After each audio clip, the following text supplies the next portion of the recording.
இந்த சாய்பாபா நீங்க பிறந்தப்பெல்லாம் யாராவது இந்த பேர் கேள்விப்பட்டிருக்கீங்களா? கிடையாது.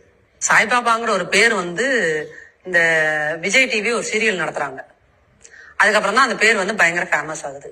இன்னைக்கு நீங்க சென்னை டு கன்னியாகுமரி இந்த ஹைவேஸ்ல போனீங்கன்னா 10 கிலோமீட்டருக்கு ஒரு சாய்பாபா கோயில் பெரிய அளவுக்கு இருக்குது. யார் அதுக்கு ஃபண்ட் பண்றாங்கன்னு தெரியல.